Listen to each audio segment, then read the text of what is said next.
Friends, सभी को सुप्रभातम। जैसा कि आप सबको पता है, हम आज के वीडियो में जो पढ़ने जा रहे हैं अभिज्ञान शाकुंतलम। पिछले वीडियो में हमने पढ़ा था कि अभिज्ञान शाकुंतलम में जब राजा हैं वो मृग का पीछा कर रहे होते हैं, तो मृग का पीछा करते हुए राजा किस प्रकार से सुशोभित होते हैं। उसके बाद वाली स्थिति आती है कि जब उबड़ खाबड़ भूमि के समाप्त होने पर जब समतल भूमि आती है, तो समतल भूमि में जो सारथी है जैसे ही रथ के वेग को बढ़ाती हैं, तो घोड़ों की स्वाभाविक स्थिति का वर्णन किया गया है। घोड़े कैसे लग रहे थे। घोड़े बहुत तेजी से दौड़ रहे थे और ऐसा लग रहा था मानो ये घोड़े जो मृग है उस मृग की गति से ईर्ष्या करते हुए दौड़ रहे थे। जिनके दौड़ते समय जिनके कान हैं वो बिल्कुल खड़े हुए थे। इस प्रकार से बहुत स्वाभाविक वर्णन वहां पर किया गया है। उसके आगे हम पढ़ते हैं।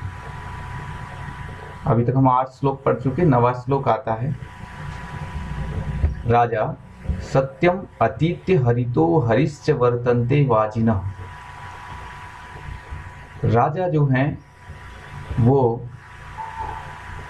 अपने सारथी से कहते हैं, सत्यम, आपने ठीक ही कहा है। क्या ठीक कहा है? अतीत्य हरितो हरिश्च वर्तन्ते वाजिनः। अतीतो हरिश्च हरिंच वर्तन्ते, कि अतीत्य यानी बढ़कर के हैं, हरितो हरिंच जो सूर्य के घोड़े हैं, उन सूर्य के घोड़ों से भी बढ़कर के हैं ये घोड़े। अर्थात जो रथ में जुतने वाले घोड़े हैं, ये घोड़े सूर्य के रथ में जुतने वाले घोड़ों से भी श्रेष्ठ है। तथा ही, क्योंकि, क्यों है श्रेष्ठ, उसका कारण बताया है, श्लोक में दिया। बहुत सुंदर वर्णन किया है विद्यार्थियों, देखिएगा।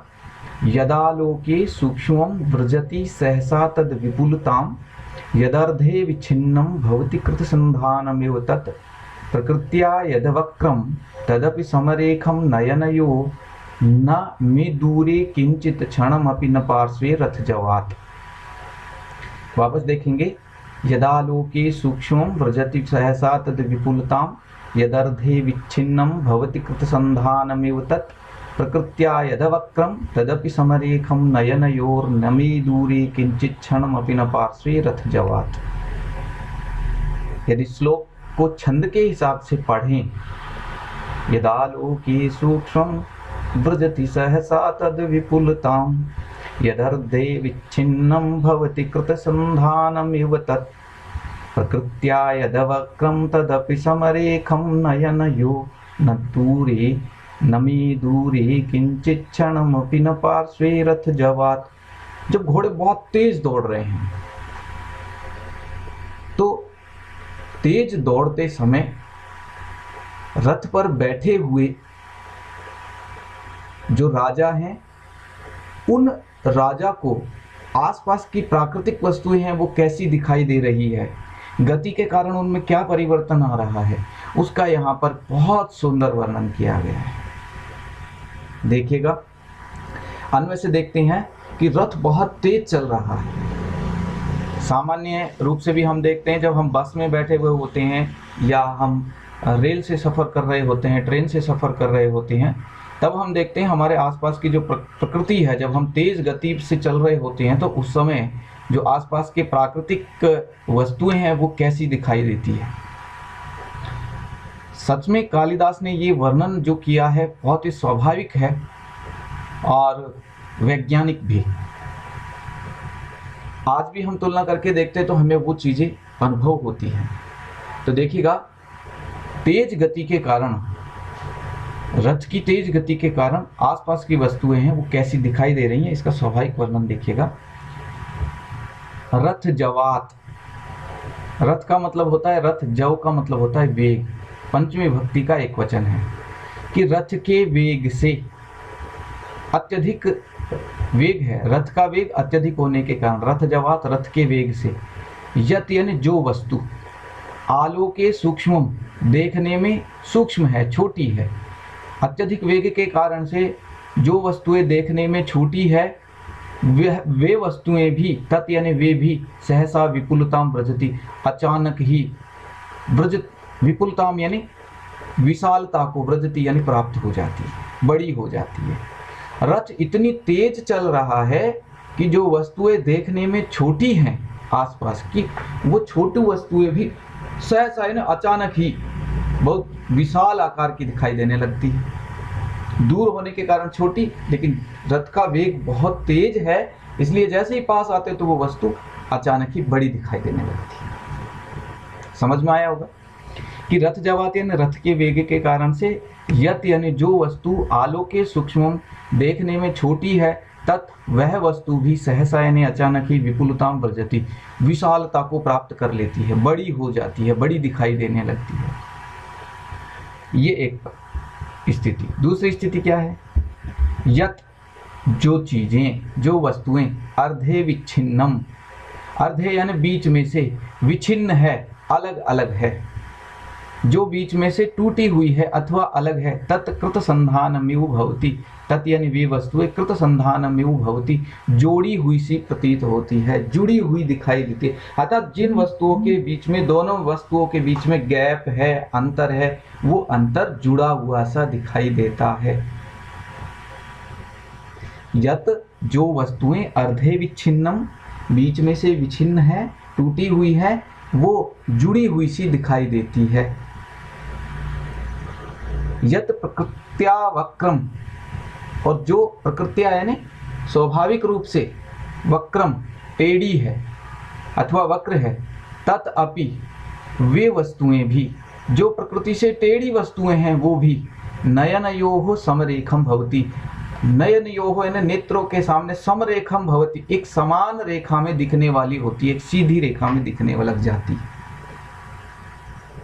किंचित में क्षणम अपि न दूरम न पार्श्वे, किंचित अपि यानी कुछ भी, में यानी मेरे, क्षणम अपि न दूरे, क्षण भर भी, न तो मेरे से कोई वस्तु दूर है, न पार्श्वे, और न ही क्षण भर से अधिक मेरे पास है।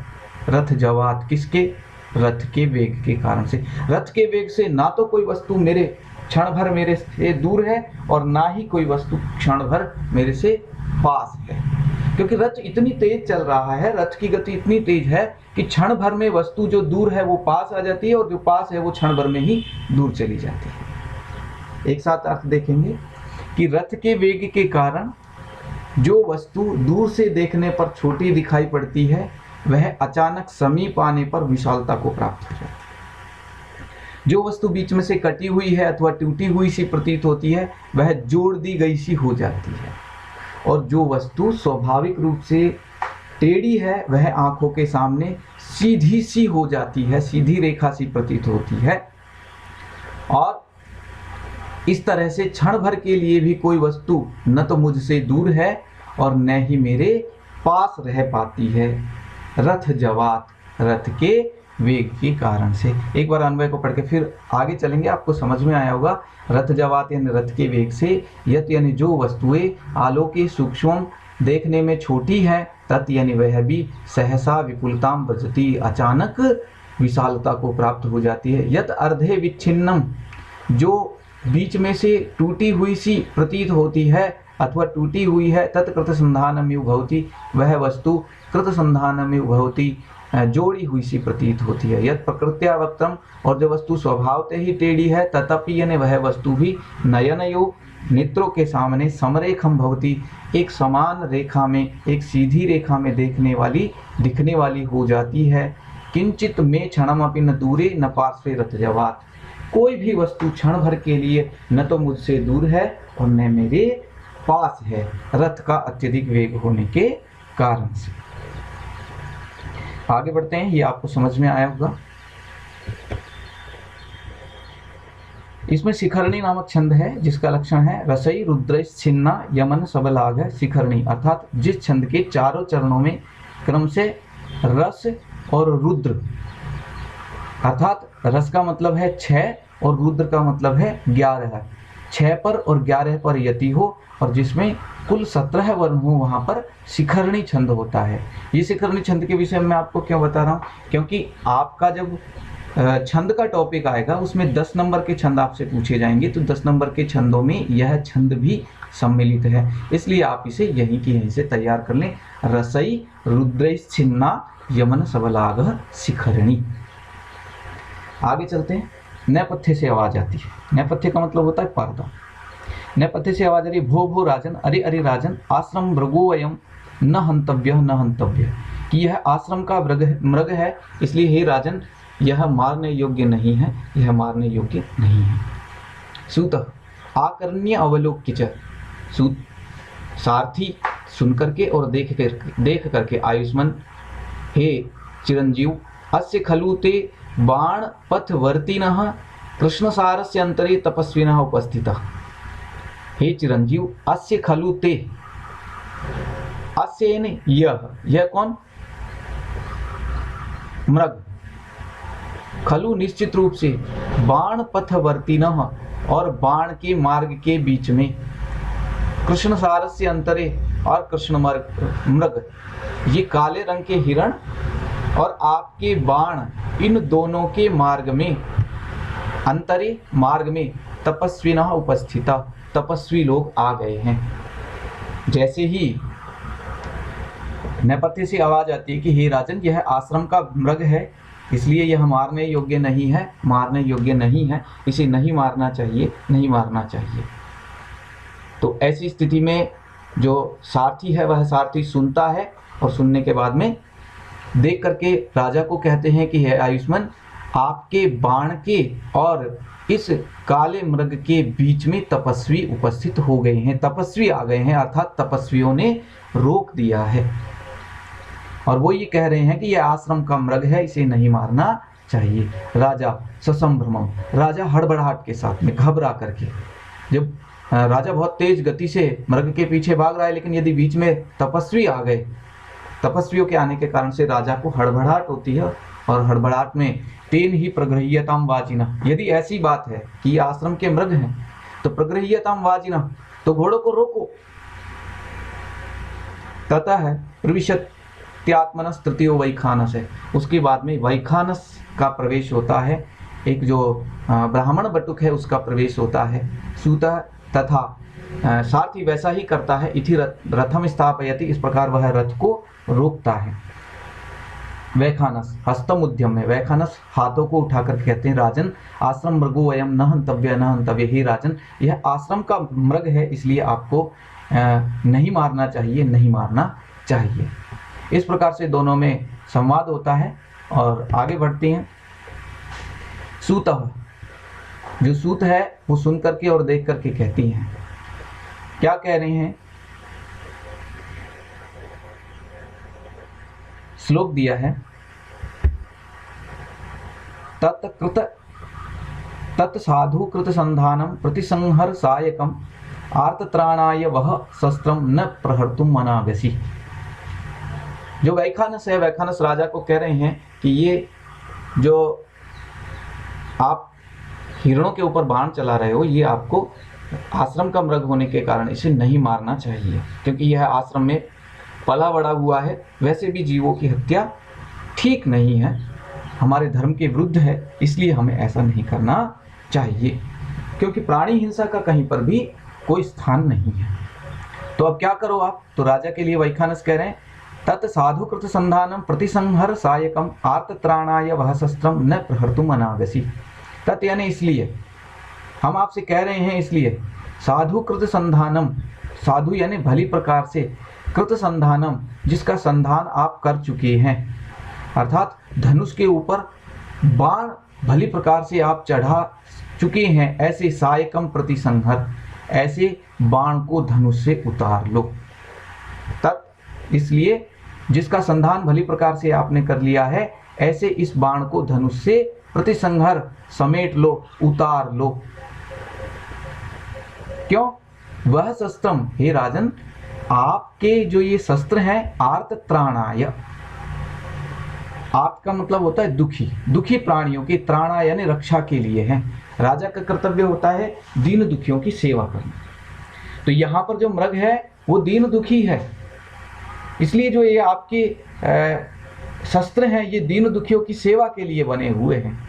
अनागसी प्रहर्तुम न, अब जिसने कोई अपराध नहीं किया है ऐसे इस मृग के ऊपर प्रहार करने के लिए नहीं है, अथवा दूसरे शब्दों में कहे तो अनागसी, निरपराधी के ऊपर प्रहर्तुम न, प्रहार करने के लिए नहीं है, क्योंकि मृग ने कोई अपराध नहीं किया।